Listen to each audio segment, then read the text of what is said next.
Hello, Professor Gallo. Sorry again about the weirdness with the assignment. I'm gonna submit this as a YouTube video again because the assignment's locked now. Otherwise, I would try again with doing it on Canvas, but that was really strange. So I'm going to answer question 2 again about how my cooperating teachers integrated the 3 artistic processes, creating, performing, and responding, into her lessons. So Doreen Laskowitz, my cooperating teacher, I've seen her incorporate in the last 2.5, 3 weeks each of these aspects in every class. She doesn't necessarily cover all 3 with each lesson, but she definitely touches strongly upon one and sometimes upon another. I'll focus on different classes to represent each, just because there were classes that really represented one or the other. And the cool thing that I've noticed as we cycle between lessons, this is now my 4th week as of today, because I started a couple of days earlier than the 25th. My 4th week seeing her start lessons, and so I've seen her sequence lessons.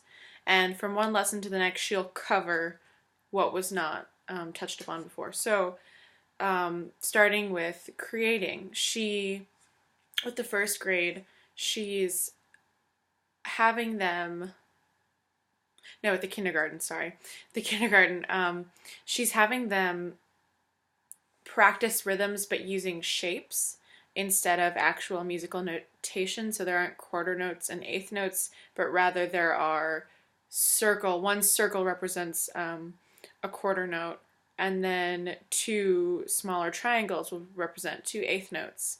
And we don't really talk about so much what that means, as like these 2 claps are a little bit faster and there are 2 claps on this, like at this moment, so we don't really even talk about the beat. But doing that, she has gone into creating. She has made a whole bunch of flashcards that have the circles and then the 2 triangles separately on different cards, and she'll give first she started out with groups, creating patterns using that. She said, like, use 4 cards, your choice, and make your own pattern, and then we'll play it together. And we would do that, and then she has the students do it alone. So she's basically allowing students to make their own 4-beat patterns without them knowing, and this is already in kindergarten, so it's pretty cool. The performing, she has third and, well, I'm teaching 3rd grade, but she was about to teach them recorder. So recorder, we're going into performing now. We're learning notes to play. I taught them B last week, and this week we're learning A, and then next week we'll learn G and probably start performing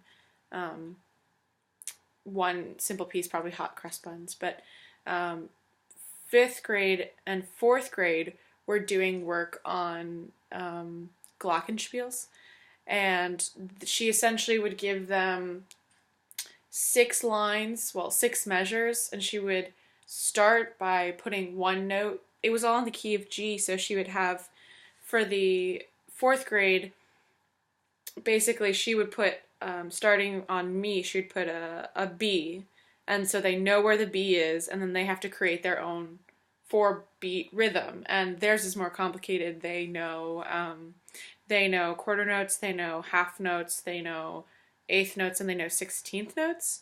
So they would create their own 4-beat notation on B, and then their next one would be 4-beat notation on A. And then they perform that while she plays chords that surround the chord that they're actually playing a note from. She'll fill in the chord on the piano, and so they're performing with, a little bit of help from her, but on the glockenspiel, so that's pretty cool. And she also encourages freestyle play. With any time we use instruments, she always allows at least 2 to 3 minutes where the kids can just play. However, if they're listening to a song, she'll say, play something that complements the song or makes the song sound better. And so they're slowly understanding what free play is like, and improvising, I would say, things that they think work well. And lastly, responding. It's funny because I haven't seen so much responding. It's just not that time of year.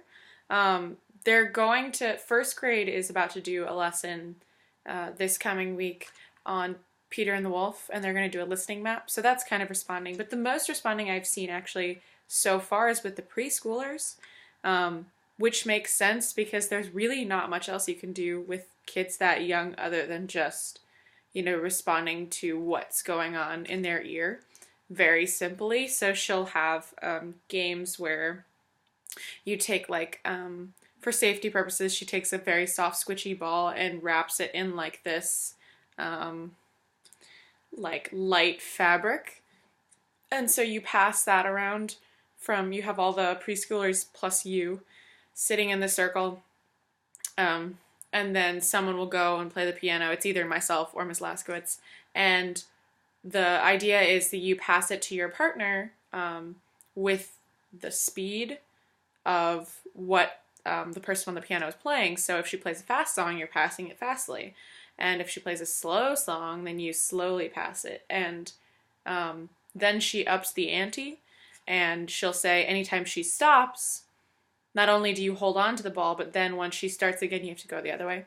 So it's kind of interesting. They do respond really well to the cues of fast and slow. And she also does something called freeze dance at the end of almost every class, like any grade level, where she'll play different types of music. She's done, Twinkle Twinkle Little Star, but then she'll switch to something in minor. And whenever she does anything in minor, they always act like zombies, which is very strange. And then she'll just do like your standard quick walking bass line, and they all get excited and happy and move around very quickly. So that's kind of what she does with responding, just basically responding to what goes on in the music. Yeah, so that's mostly what I've talked about last time. I don't think there's really anything else I want to add after today, but I would say that overall she,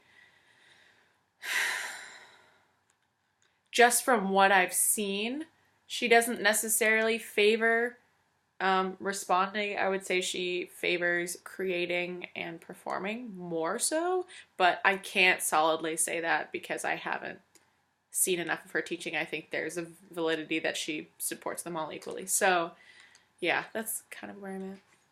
So that's my answer to question 2. And thank you again for being so understanding. Have a great week. See you on Wednesday.